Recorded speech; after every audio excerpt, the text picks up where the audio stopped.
السلام عليكم ورحمة الله وبركاته. النهاردة إن شاء الله هنعمل مع بعض محشي طبعا محشي كرنب. عاملين بصلتين كبار حطيناهم في معلقتين من السمنة مع معلقتين من الزيت. تمام. وبنشوح البصلة بتاعتنا كده، واحنا كده بنشوح البصلة بنسلق الكرنب. قطعناه، بحب اقطعه حتت صغيره كده من الاول بدل انه اقطعه وانا بحشي. تمام. ونطلعه كده ونحط الباقي عندنا. نصلي على النبي عليه افضل الصلاه والسلام.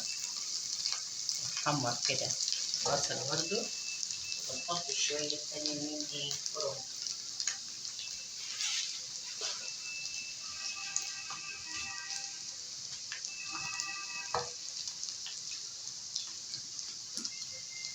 البصلة ممكن تعمليها ما تحمرهاش قوي بالكرنب عشان ما تتمرر.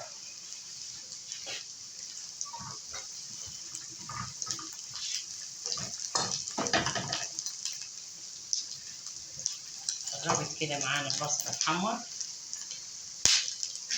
صليتوا على النبي يا ولاد. السلام. صليتوا على النبي يا ولاد. صلينا على النبي يا ولاد. تمام. ما تسلقيش برضه الكرنب قوي معاكي عشان ما يتهريش معاكي. الكرنب بصراحة هو يعني صعب الحشو بتاعه. المحشي كله صعب على بعض. بنتي بتضحك. بنتي بتضحك يا ولاد.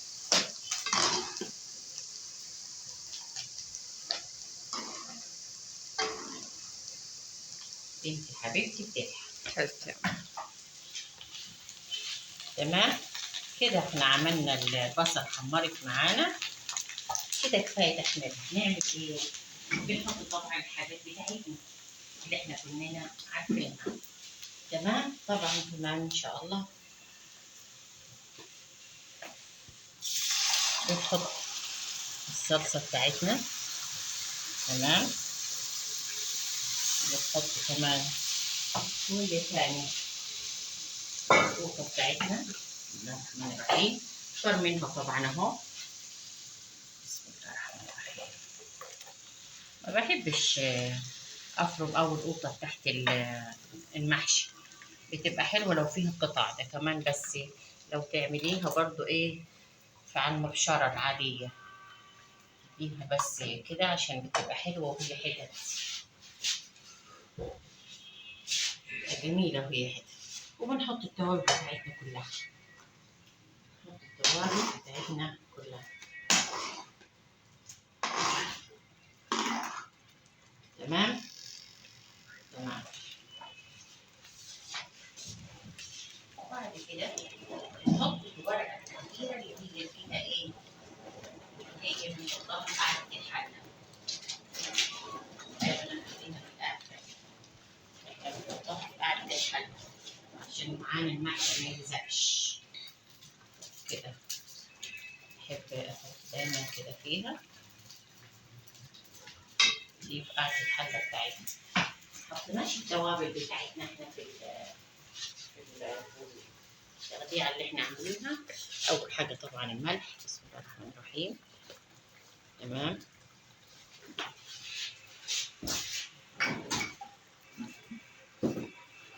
نحط لها شوية كزبرة بتديها طعم حلو جدا، جربيها. أيوه.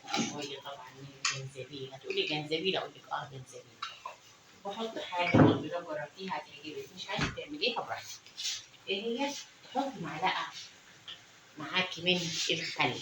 تقولي خلي في المحشي، اقول لك خلي في المحشي معلقه كده بتدي مزازه حلوه معاكي في المحشي. هتجربيها وهتعجبك جدا. كده احنا ونخليها تتسبك معانا طبعا.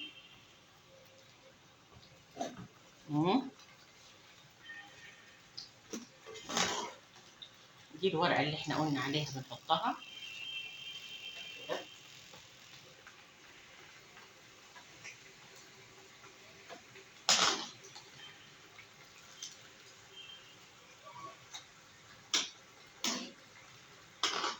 الخضرة بتاعتنا ما تنسيش.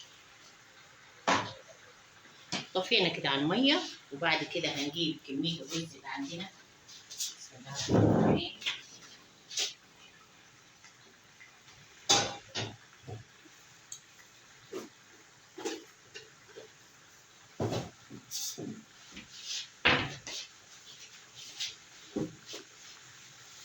صليت على النبي عليه الصلاة والسلام. نص الله. بسم الله. كل حياتنا دايما نقول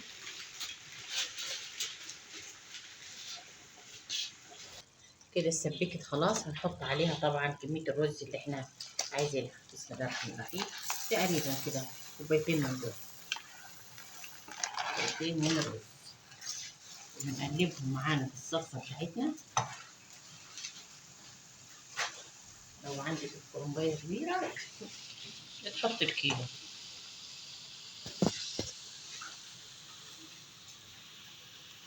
بحب اشوح الرز كده معاها بالطريقة دي.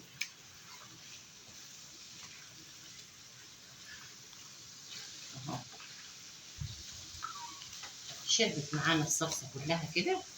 وبعد كده بنحط اخر حاجة معانا ايه؟ الخضرة اللي احنا عاملينها اهي. بسم الله الرحمن الرحيم.